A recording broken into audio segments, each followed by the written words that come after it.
Views are pretty good, but too dark to see on camera right now.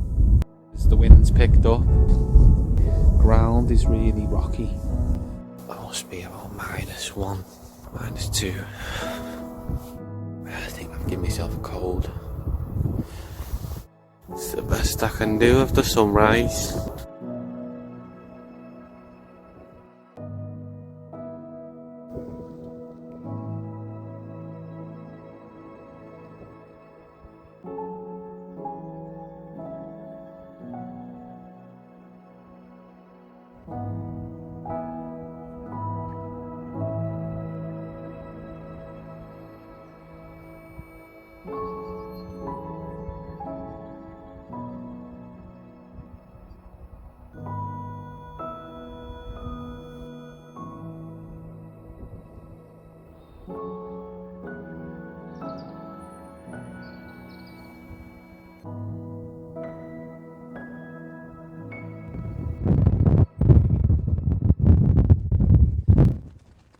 Hello from atop Moel Maenefa. Same place I spent a miserable night in November. Ill-equipped for the sub-zero conditions at the back end of Storm Arwen.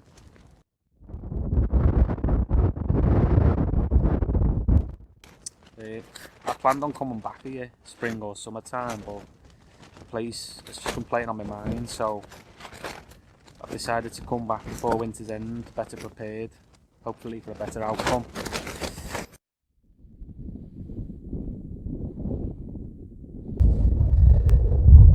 I am using my Nature Hike Cloud Peak 2 tonight for the 3rd time,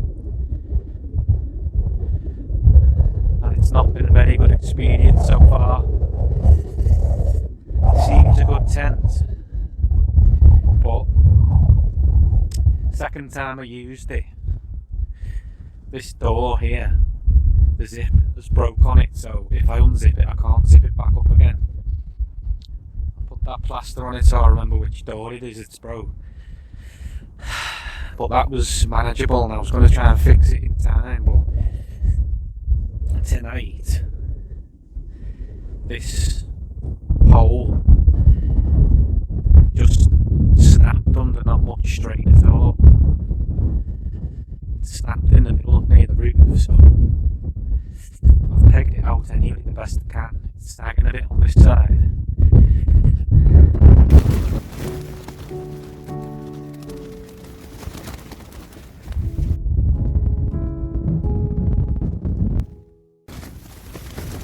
I tell you what, I picked a windy night for it, and it just started raining as well.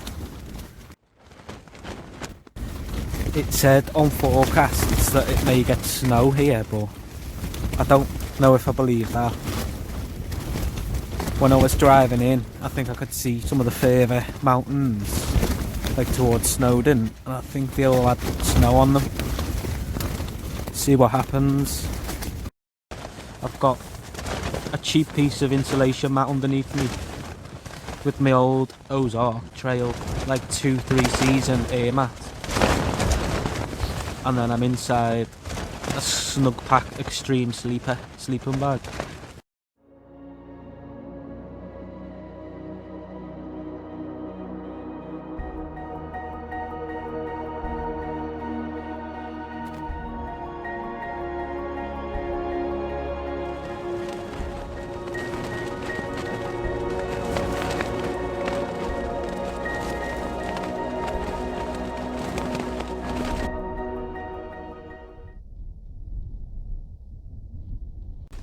Good morning.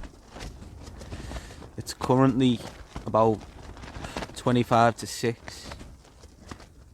I did set an alarm for 6 AM, but I woke up needing the toilet just after 5 and I ain't been able to settle back down again, so just gonna get up. Sunrise is due about just after 7:10, so hoping to be able to catch a bit of that, but looks a bit cloudy at the minute, so we'll see. Had a decent sleep.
poet named Gerard Manley Hopkins lived in the area in the 1870s, studying at nearby St. Bino's Jesuit Spirituality Centre, which sits in the hill's shadow.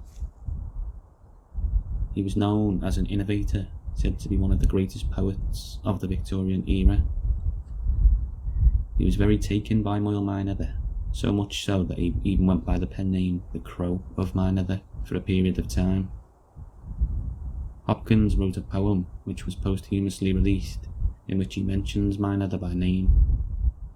The poem, titled Moonrise, goes something like this. I awoke in the midsummer not to call night, in the white and the walk of the morning. The moon dwindled and thinned to the fringe of a fingernail held to the candle, or paring of paradisiacal fruit, lovely and waning but lustreless, stepped from the stool, drew back from the barrow of dark Maenefa the mountain. A cusp still clasped him, a fluke yet fanged him, entangled him, not quite utterly. This was the prized, the desirable sight, unsought, presented so easily. Parted me leaf and leaf, divided me, eyelid and eyelid of slumber. There's one more thing I want to show you before I go. The Church of Corpus Christi here in Tremarkiel. The site has been used for religious purposes since the 6th century. The oldest parts of the current church date back to the 12th century. Massive yew trees encircle the church, the oldest being over 800 years old. Nobody knows for sure why graveyards contain these ancient yew trees. Theories range from the trees' poisonous bark and fruit helping to keep away animals from the graves, to the thick low-hanging branches favoured for the good shelter they offer. Atop a plinth sits the capital of an ancient cross, known as the Rood of Grace. The cross stood complete in the churchyard for hundreds of years, apparently with the power to cause miracles. Unfortunately, the cross fell into disrepair before the capital was sold off in the 1800s. It was returned to the Church of Corpus Christi in 2004 by nearby St. Bino's.